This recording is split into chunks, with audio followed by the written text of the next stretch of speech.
श्री शिवाय नमस्तुभ्यम। दोस्तों, आप सभी लोग जानते हैं 29 जनवरी 2024 को है साल की सबसे बड़ी चौथ मतलब कि सकट चौथ। और ये सकट चौथ पड़ रही है दोस्तों सोमवार के दिन, मतलब भगवान शिव जी के सबसे प्रिय दिन पर। अब दोस्तों, इस सकट चौथ को हम लोग संकष्टी चतुर्थी भी कहते हैं, तिलकुट चौथ भी कहते हैं और कई सारे लोग गणेश चतुर्थी भी कहते हैं। तो अलग अलग लोग अलग अलग नामों से जानते हैं, पर इस दिन का जो महत्व है इस बार वो बहुत ज़्यादा बढ़ चुका है, क्योंकि दोस्तों इस बार की जो सकट चौथ है वो सोमवार के दिन पड़ रही है, मतलब कि ये सोमवार की सकट चौथ है। और दोस्तों ये साल की सबसे बड़ी चतुर्थी या चौथ में से एक है। इसीलिए दोस्तों इस दिन कई सारे लोग, ज़्यादातर माताएं बहनें, एक 9 शमी पत्र वाला उपाय है जो कि पंडित जी ने जो है अपनी एक कथा में बताया हुआ था।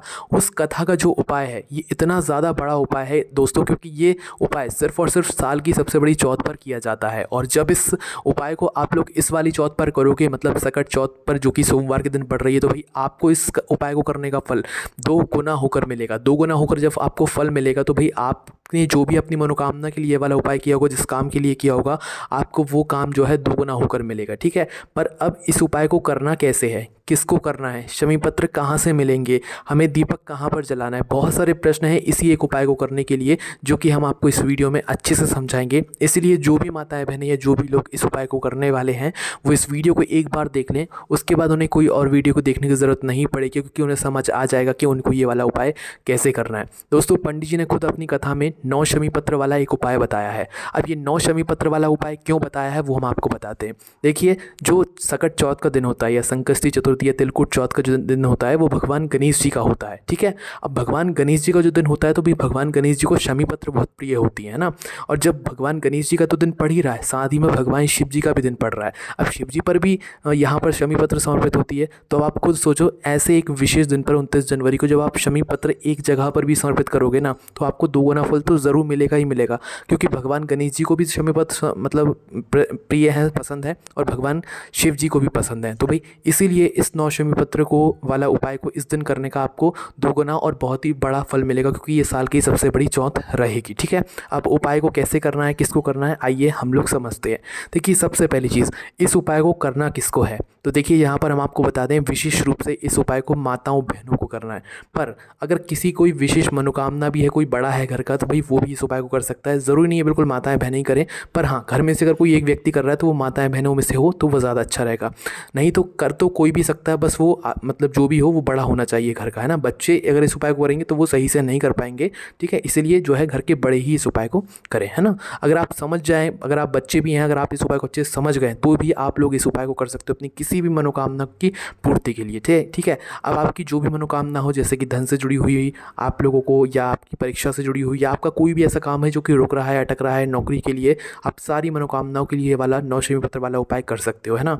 अब उपाय को समझते हैं कि किस समय हमें ये उपाय करना है और कैसे करना है। तो देखिए, उपाय को करने का जो सबसे सही समय है वो शाम का समय है, प्रदोष काल का समय है। अब शाम के समय इस उपाय को करने का क्या महत्व है, क्योंकि दोस्तों इस 9 शमी पत्र वाले उपाय के साथ साथ में एक दीपक भी हमें जो है साथ में जलाना है। अब दीपक जलता है शाम के समय या रात्रि के समय, तो इसीलिए इस उपाय को जो करने का सही समय रहेगा वो शाम का समय प्रदोष काल में रहेगा। पर अगर कोई व्यक्ति शाम के समय ना कर पा रहा हो इस उपाय को, तो वो सुबह भी कर सकता है, कोई दिक्कत वाली बात नहीं है। पर अगर शाम को कर पा रहे हो तो शाम को ही कर लेना, ठीक है, तो ज़्यादा अच्छा रहेगा। अब आपको करना क्या है वो ध्यान से सुनो। देखो, इस उपाय को करने के लिए आप लोग समझ ही गए होंगे 9 शमी पत्र तो हमें चाहिए ही चाहिए। अब भाई अगर कोई ये कहता है कि भाई हमें 9 शमी पत्र नहीं मिल रहे हैं तो हम क्या करें, तो देखो शमी पत्र लाना आप लोगों को ज़रूरी है ना। कई सारे लोग ये भी कहेंगे कि हम शिवलिंग से शमी पत्र उठा सकते हैं, तो देखिए यहाँ पर बेलपत्रिका तो आप उठा सकते हो शिवलिंग पे से, है ना, पर शमी पत्र को जो है जहाँ तक है नहीं उठा सकते हो आप लोग। तो इसलिए कोशिश करना शमी पत्र आप किसी वृक्ष से तोड़ लाओ। देखो, जब आप किसी उपाय को करने के लिए अपनी तरफ से मेहनत करोगे तो आपको उसका फल भी उतना ही अच्छा मिलेगा। इसलिए शमी पत्र का वृक्ष ढूंढना, उस वृक्ष में से सिर्फ और सिर्फ 9 शमी पत्र लेकर आना। अब 9 शमी पत्रों में भी लोगों को बहुत ज़्यादा समझ नहीं आता कि 9 शमी पत्र तोड़ें कैसे। तो देखो, एक डंडी होती है, उस डंडी में बहुत सारी पत्तियाँ लगी हुई होती, तो वो एक शमी पत्र का मतलब मानी जाती है। ठीक है, बाकी अगर आप एक पूरी डगाल तोड़ लोगे ना तो पूरी डगाल को एक नहीं माना जाएगा, उसमें तो कई सारी शमी पत्र होंगी। तो एक जो बिल्कुल पतली सी डंडी होती है उसमें बहुत सारी छोटी छोटी पत्ती होती हैं, वो एक शमी पत्र मानी जाती है। तो उसी प्रकार से पूरी 9 शमी पत्र आप लोग लेकर आ जाना, है ना। तो दोस्तों, अब जो आपको शमी पत्र मिलेगा वो किसी दुकान पे या किसी ठेले पे या पूजन वाली दुकान पर बिल्कुल भी नहीं मिलेगा। ये शमी पत्र को लेने के लिए आपको किसी शमी के वृक्ष या शमी के पेड़ के पास ही जाना पड़ेगा। ठीक है, अब दोस्तों यहाँ पर ये बात भी ध्यान रखना कि वो शमी शमी का पेड़ है वो भी किसी से पूछताछ लेना, उसके बाद ही उससे शमी पत्र तोड़ना, क्योंकि कई सारे लोग शमी पत्र की जगह कोई और पत्ती तोड़ लेते हैं जो कि बिल्कुल शमी पत्र की जैसे ही दिखती है ना, इसलिए पूछ लेना पहले, उसके बाद जो है शमी पत्र को तोड़ना। शमी पत्र की पूरी 9 पत्तियां तोड़ लेना आप लोग, है ना, 9 से ज़्यादा भी तोड़ सकते हो ताकि बाद में अगर कुछ दिक्कत हो जाए तो आप अलग से भी जो है शमी पत्र जोड़ सको। तो जैसे ही आप लोग अपनी 9 शमी पत्र को लेकर आ जाते हो, अब इसके साथ में दोस्तों 9 शमी पत्र तो आपकी तैयार हो गई हैं, इसे एक पूजन वाली थाली में या एक प्लेट में रख लो आप लोग, क्योंकि ऐसे हाथ में तो रख कर लेकर नहीं जाओगे आप लोग, है ना। तो इसीलिए आप लोगों को क्या करना है कि 9 शमी पत्र एक पूजन वाली थाली में रख लेना है या एक प्लेट या कटोरी में रख लेना है। इसके साथ में दोस्तों एक चीज़ और आपको बनानी है जो कि है दोस्तों एक दीपक। अब वो दीपक कैसा बनाओगे, तो देखो यहाँ पर आप लोगों को बनाना है आटे का दीपक, है ना। आटे को थोड़ा सा गूंदना, उसके अंदर कुछ मत डालना, एक मीडियम साइज़ का आटे का दीपक बनाना। उस दीपक के अंदर आप लोग क्या रखोगे, उस दीपक के अंदर रखोगे आप लोग गोलबाती, क्योंकि ये जो उपाय है ये भगवान गणेश जी के लिए और भगवान शिव जी के लिए किया जा रहा है ना, तो इसलिए इसमें हम गोलबाती रखेंगे। इसके साथ में इसके अंदर जो चीज़ आप लोग डालोगे वो होगा शुद्ध देसी गाय का घी। यहाँ पर आप कोई और तेल नहीं डाल सकते, इस बात का ध्यान रखना। अगर आपको उपाय का पूरा फल चाहिए तो थोड़ा सा घी ही लगेगा इसमें, तो आप डाल लेना, वो भी शुद्ध देसी गाय का घी होना चाहिए। मिलावटी घी डालोगे तो उपाय का आपको उतना फल नहीं मिल पाता है ना, इसलिए हम हमेशा बोलते हैं थोड़ा सा शुद्ध देसी गाय का घी पूजन वाले कार्यों के लिए या उपायों के लिए अलग से रख लिया करो अपने घरों में, क्योंकि भगवान को सिर्फ शुद्धता वाली चीज़ें ही चढ़ती हैं और शुद्ध देसी गाय के घी में ही शुद्धता होती है, मिलावटी घी में शुद्धता नहीं होती है ना। तो आप लोगों को अपना वह दीपक के अंदर शुद्ध देसी गाय का घी डाल लेना है ना। उसके बाद में इस दीपक को भी आपको उस प्लेट के अंदर रख लेना है जहाँ पर आपने अपने 9 शमी पत्र रखे हुए हैं।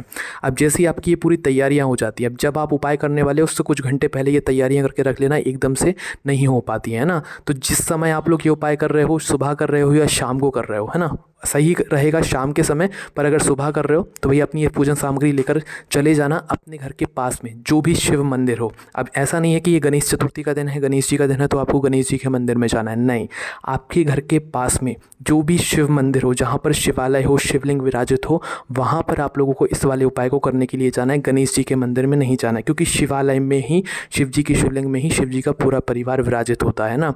तो आपको ये पूरी सामग्रियाँ लेकर भगवान शिव जी के मंदिर पहुँचना है। शाम के समय जा रहे हो शाम के समय चले जाना, सुबह के समय जा रहे हो सुबह के समय चले जाना, ठीक है।